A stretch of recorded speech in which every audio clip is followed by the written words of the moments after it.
I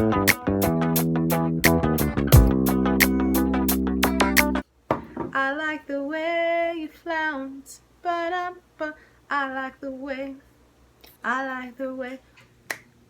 Today we're going to talk about queer slang / phrases.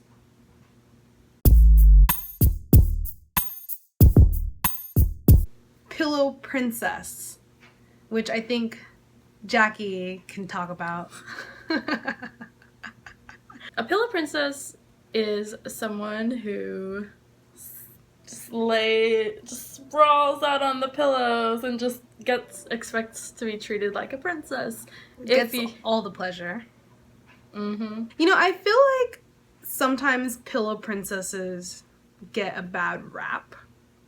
Like, there are some people who would want nothing more than to be with a pillow princess under the sheets, to roll around with a pillow princess. But I feel like we're beyond that, evolutionarily speaking. Like, you're talking about, like, a Shane from the L Word prototypical butch-ass dyke, like... I mean, I would argue, some would argue that Shane is more androgynous, you know. Fuck you! I'm talking about, like, in the bed. Remember that scene with Carmen? I don't remember Carmen doing jack shit. I do remember that scene.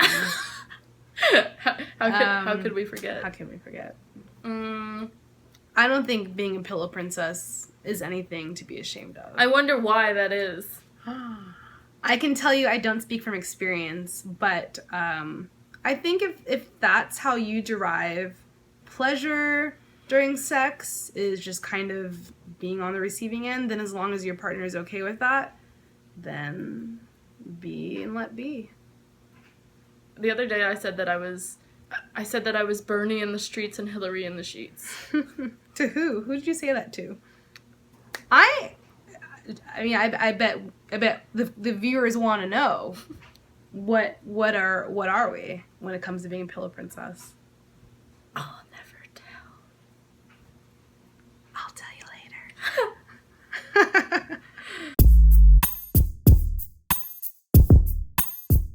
U-Haul. Who's guilty? Guilty as charged. So I would define U-hauling as meet person you're interested in, immediately become infatuated with person you're interested in, become a couple, and this is like all within the period of 6 days. Just moving on paper too quickly. Because, you know, I don't think anyone can tell a person what's too fast and what's an appropriate speed when it comes to getting into a relationship and developing feelings and talking about commitment, the C word. Left to my own devices, I will U-haul so fast. I'll blow your mind. I'll be bam, bam, bam. Ideally, you know. She's single, everybody!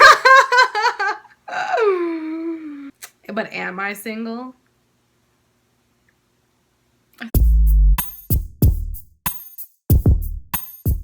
We'll be talking about an extravagant night that we had, just full of action, and we'll try to remember when it happened, and Gabrielle will say, oh, that was 2 night crushes ago, or that was 4 night crushes ago. This is a local queer party in Seattle, queer dance party. The bar is always jam-packed. That's because it's so well attended, though. I managed to get my drinks. I think it helps. Honestly, I think it helps that I'm 5'9". I really think that helps because I make the eye contact. I have this reach, you know, like my arms are... Oh, look at these stubs. Look at these. Can we talk about these guns? She brought them out officially for the first time. I had never seen them like They're big. I just used up all the power to just show them off. It's very limited supply of power, my guns. Oh my gosh. I think yours better than mine? Damn right. Wait a sec. Seattle is home to the only full-time lesbian bar on the West Coast. And it's called the Wild Rose. And it's an amazing figure in the community, not just of Seattle, but obviously in the LGBT community. Jackie and I have begun to fondly refer to our outings where we kind of don't really have anything to do and we're kind of begrudgingly deciding upon going to our local lesbian bar as rosing it up. We're rosing it up. And they'll groan and roll their eyes and say, why? Why do you continue to go to the Rose? Well, I will speak for myself. I actually love the Rose.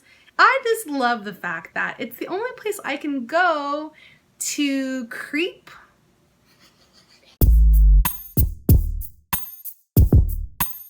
I had one friend named Mallory. And Mallory and I used to go to the Rose all the time, at least once a week. And then Mallory got booed the fuck up. Now, when do I see Mallory? Occasionally.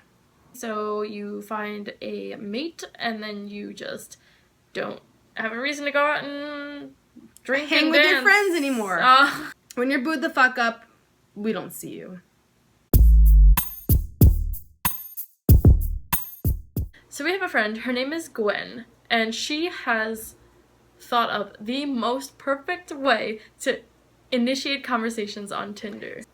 So the infamous heart eyes emoji. If you're platonically in love with someone, hey girl, you're looking good. Heart eyes. Like if you're booed the fuck up, heart eyes all day, every day.